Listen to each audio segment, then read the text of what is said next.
Hello again, Struck. Here I am again with another video, and interesting that, at least for me, for Diablo 4.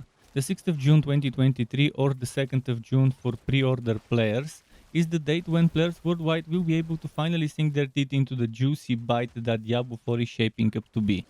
As juicy of a bite the game might be, it still raises some concerns regarding Blizzard's choices when developing the game and designing it. The most anticipated hack and slash action RPG in the past 2 decades.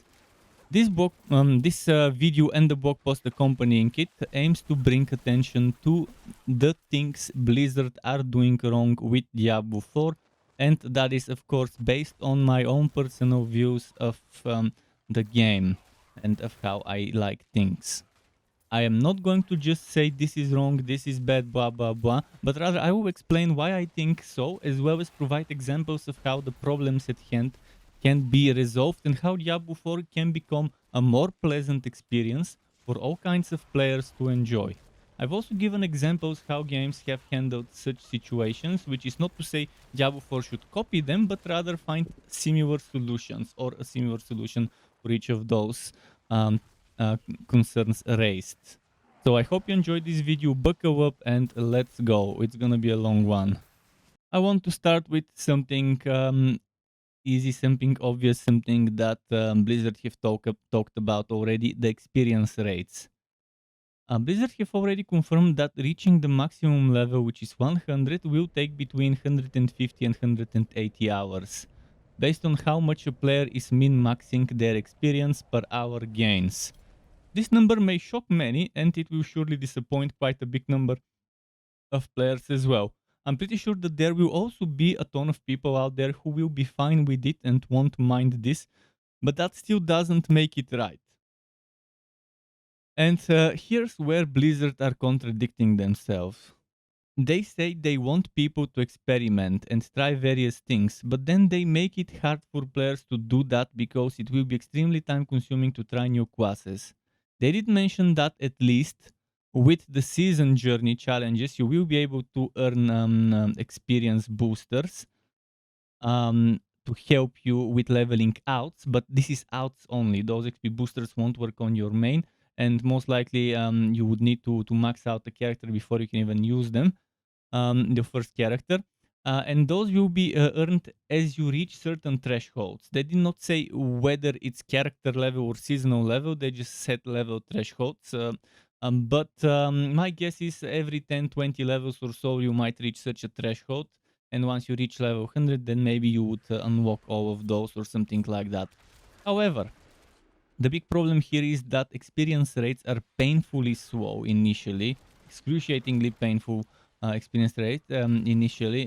So by the time an average player finished the excruciatingly painful grind to level 100, even if they were to decide to not bother gearing up that character and min-maxing other various builds, they will still have very little time left of the season to try another class. Want to try leveling all classes to 100? Forget about it unless you're a no-lifer zombie that can grind around 8 hours a day every day for 90 days straight. And that is only for the leveling up, excluding the post-level 100 gear grind for min-maxing. And the fix for this is actually pretty simple. Tweak either the experience per kill mobs give, or reduce the experience needed per level. A fix in brackets that will only take a very short amount of time to apply to an experienced developer. And to top things off, they have put another blockade that prevents people from experimenting and trying out new things: the respec costs. The respec cost is the next thing we will talk about. It's been officially confirmed in interviews that after around level 40, the cost of refunding skill points will drastically increase and players will need to grind a lot to be able to afford testing a new build. I might not have liked various things about Diablo 3, but the way respecs and swapping out loadouts of various builds was handled was stellar. It makes me feel immensely disappointed that no such quality of life feature will exist in Diablo 4. We do have respecs refunding for either 1x1 skill point in Diablo 4 or a refund all option as well, but it will only be reasonably cheap until level 40ish as per the developer's own words. On top of that, there is no option to save loadouts and quick swap between them, in the ways Diablo 3 or Warhammer Chaos Bane did it. At the click of a button, all your equipped gear, skills, and passives change, free of charge, to whatever you have placed in that specific loadout slot. So something that many of you will be feeling the whack of hard. So Blizzard wants us to try new things and experiment, but they give us excruciatingly painful grindy experience rates akin to an early 2000s grinder MMORPG. And on top of that, they make the cost of respects exorbitantly high, so players will need to further grind if they make a mistake they want to undo or if they find a new item, or a few, they want to rework their build around. And even if one does grind the millions of gold, yes, they said millions in an interview, so I wonder how much grind that will actually be for a high level player for the respects. They still have to manually redo the build every time they want to switch from one build to another, on top of also manually switching the items. Blizzard even goes on to say that it might be better to level up a new character of the same class, yay for redundancy, if you want to try a new build instead of respecking. So if they think spending 150 to 180 hours to level up a new character of the same class is better than respecking and reworking your build, I don't even want to imagine how bad things are. Yet again, the fix here is simple and shouldn't take too many days to implement. Either make the refund / respec cost always be silly cheap, like they are in the early game levels, or straight up remove it. This won't be as good as having a proper loadout system, but is definitely a good start. Next, let's talk about PvP and how Blizzard is mishandling it. There is one more massive elephant in the room, and that needs to be mentioned. As I mentioned, it's PvP. Blizzard have revealed some info about how PvP will be, and it's probably one of the most disappointing things about Diablo 4. But I can't say I was expecting it to be otherwise, considering it's a PvP comes first kind of game, my kind of game. It's true that Blizzard technically could afford to hire a few more people to work only on PvP and make it a proper, balanced, and fun experience, but that would have been too expensive and resulted in needing to push back the release date, because it's already too late now for PvP to be fixed before launch and reworked. So why do I say this? Well, here's what we know about the PvP. Let's go through that list first. PvP areas, called Fields of Hatred, will be open zones where everyone can kill each other that are not in their party group, and the group will be up to 4 players. We don't know how guilds and clans will be handled there, and if you'll be able to freely kill your fellow guild / clan members. Um, but again, at least other people are still fair game, even if you're forbidden from killing clan guild members, which I doubt will be the case. Then players will earn a resource called Seeds of Hatred. And that's from PvP, from kills. Those seeds players will be able to redeem at a place called the Altar of Extraction, which will turn them into a currency called Red Dust. Red Dust can then be redeemed at vendor NPCs. The PvP cosmetics and mounts vendors, which are for various player and mount skins. Once you convert Seeds of Hatred into Red Dust, other players will no longer be able to woot them from you. On top of that, when killed, players will drop ears, like in Diablo 2, which will purely serve as trophies with no other function, no stats attached to them. The PvP areas, called Fields of Hatred again, will have their own special items and mounts. However, those will not be stronger than gear or mounts found in the PvE areas. And here Blizzard is not specifying whether items are again another way to refer to cosmetics, or whether those are items that are the same as the PvE ones that just have a different cosmetic skin attached to them. Hopefully, it's not the second thing I mentioned. The way I understand this is that PvE and PvP gear will be the same stat-wise, and there will be no separation for balance purposes, just a visual difference. The question here is, will it be faster to earn gear via PvP if you have a good group going that demolishes people, compared to grinding PvE content? When players become too successful in their PvP murder spree, they will become a so-called vessel of hatred, and other players nearby will be notified of their vocation. On top of that, a bounty for their head will be offered to those who hunt them down. My guess is that you lose that status when you convert all seeds of hatred into red dust. Now that we've summed up what is known, let's read between the lines of what this means for how Diablo 4 is handling PvP. First and foremost, there is zero, capital letters zero separation between PvE items, progression, skill, and paragons compared to when a player is in the fields of hatred. If there was, they surely would have mentioned this by now. This means that it will be incredibly badly balanced, that levels, gear, and builds will play a huge part in deciding the winner instead of putting players in an even playing field. Now, I don't want to be the guy that states the problem without a solution to it again. So let's look at ways that this can be better. Here's how it could have been done in a better and easier to balance way without affecting the PvE part of Diablo 4. First, they don't need to reinvent hot water. Others have already done this in a somewhat reasonable way.